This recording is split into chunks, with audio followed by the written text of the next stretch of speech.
so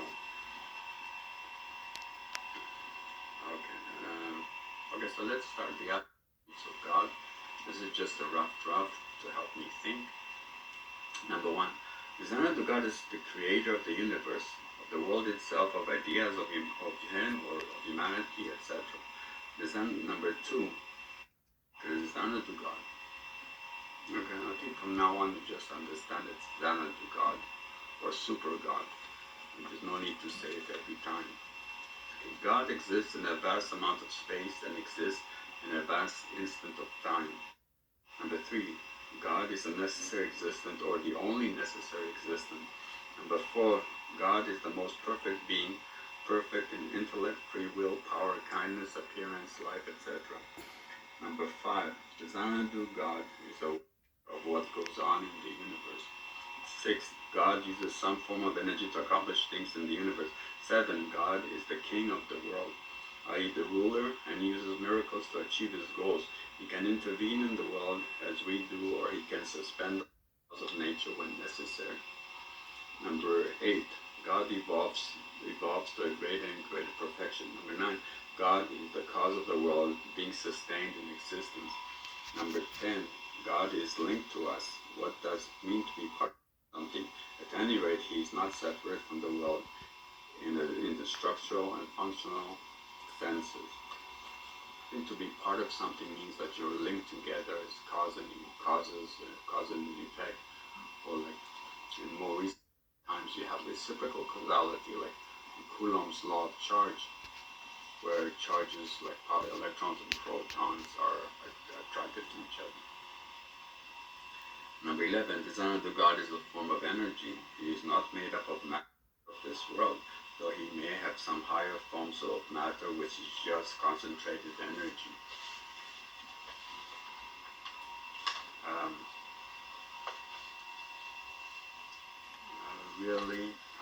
Einstein said Maxwell came up with the idea that electromagnetic waves uses Maxwell's equations, like the equations of Gauss, Faraday, and Ampere, or two of them by Gauss, to create predicted electromagnetic waves, and these were detected by Hertz.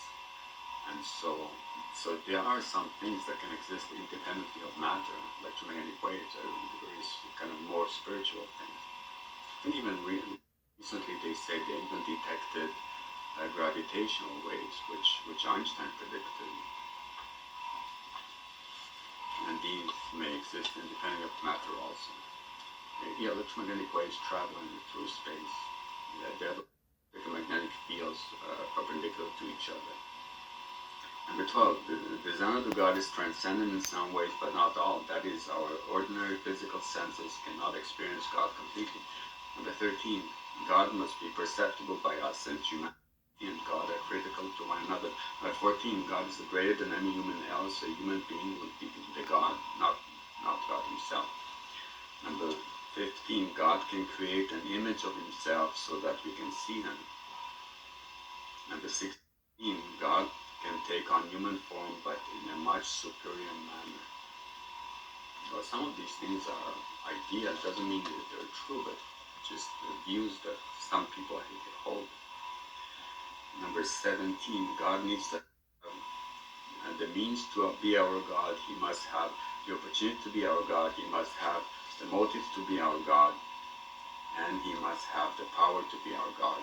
You know what this is about? This is based about the theory of when you have a trial. Number 18, the Xanadu God must be finite, since an infinite being is impossible, but he can forever progress and thus approach infinity in the process.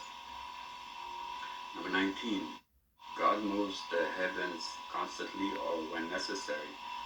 We take into account that the principle of inertia applies to motion. That is, what is in motion in a straight line will continue in a straight line unless an external force is applied to it to interfere with its motion. So this may only be partly true, since motion may be reduced by resistance of space itself, which is hard to see for us to observe, since have very small resistance.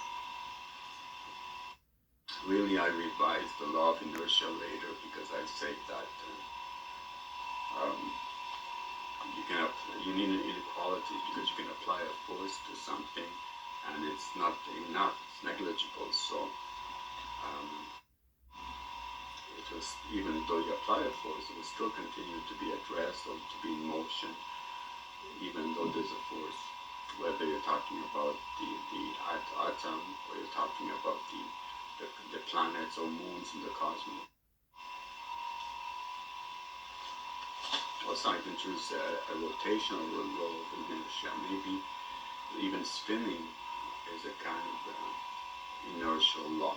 Also, and that's a kind of for acceleration. Also, you have the law of inertia.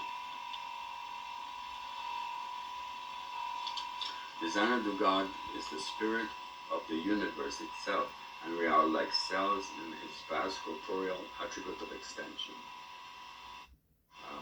Einstein, no, sorry, Maimonides resisted this idea because he used Aristotelian principles that God is separate from the world, whether as a necessary existent or a prime mover.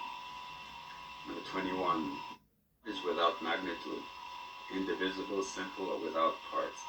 It's like Aristotle's view, and Maimonides and others. Number 22, God is unique. Number 23, God has a gender. What does it mean to be male or female anyway?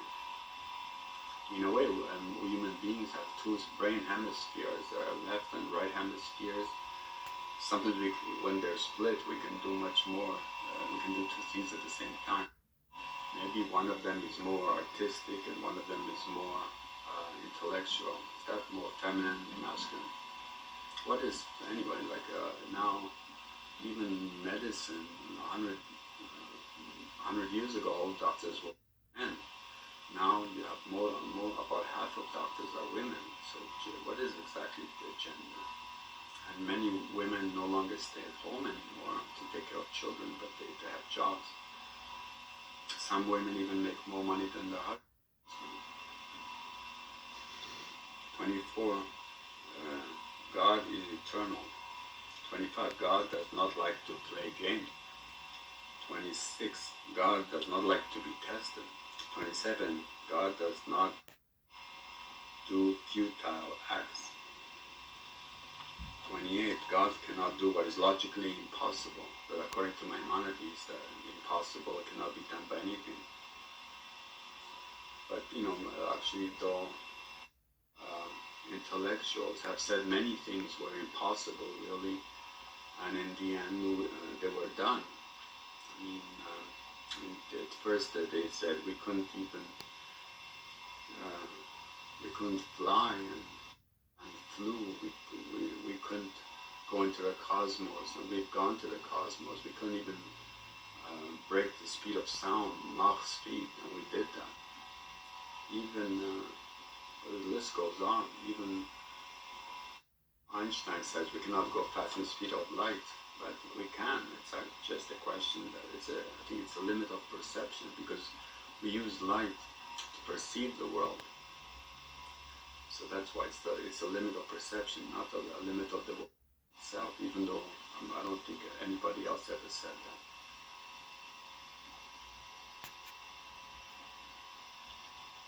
Okay, number 29, God speaks to some people, prophets. But that's many people claim to be prophets. You have the leaders of the Jewish religion, Moses, and the Christian religion, Jesus, and the Muslim religion, you have Muhammad. Even the Hinduism claim to have a prophet. I think. And number 30, God needs our love, i.e. worship. Well, I think Spinoza would deny that because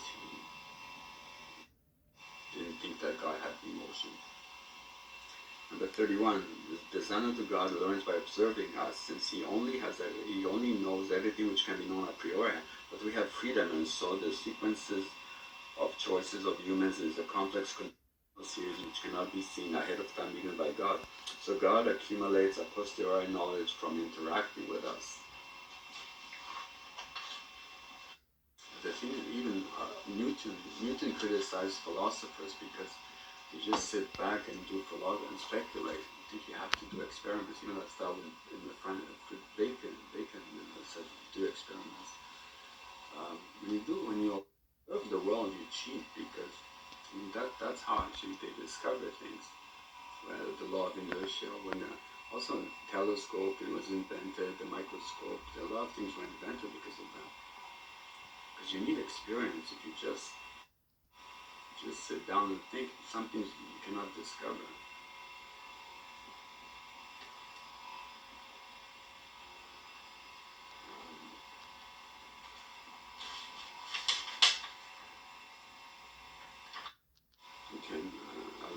The theory, existentialism, started also a bit after Kant, because Kant argued that freedom is possible. A lot of people denied free will, so there was no question really for morality or religion.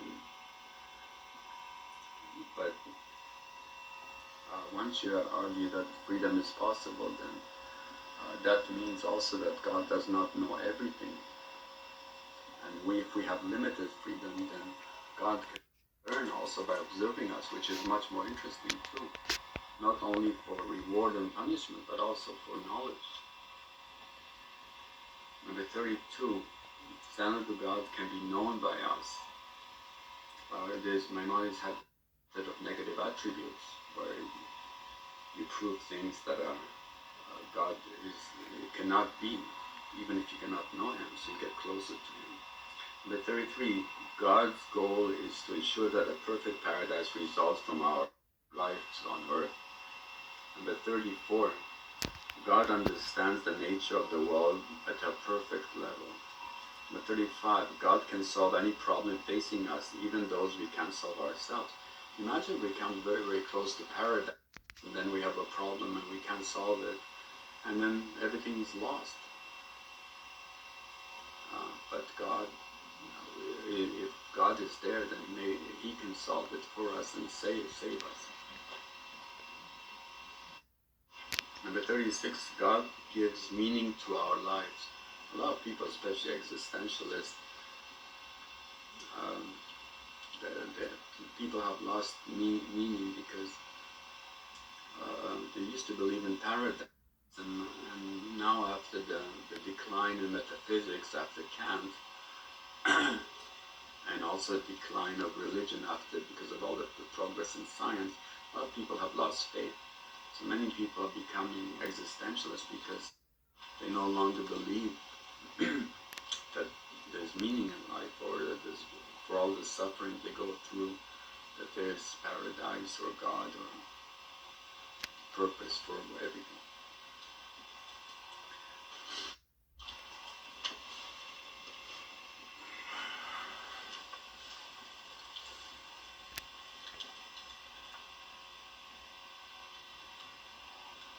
Okay, number 37.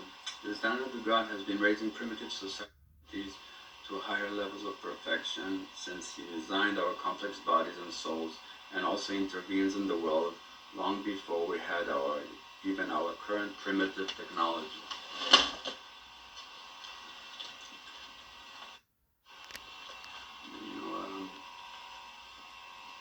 People make fun of Star Trek and that, this technology, it's unreal, it doesn't exist. But really, if you believe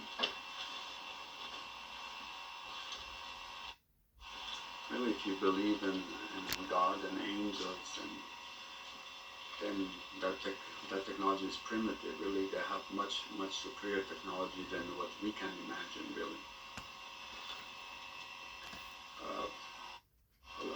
and actually, you have to realize too, in philosophy, a lot of words mean the same thing. Synonyms. So it makes it confusing sometimes. Many systems by this thinker or that thinker really refer to the same thing.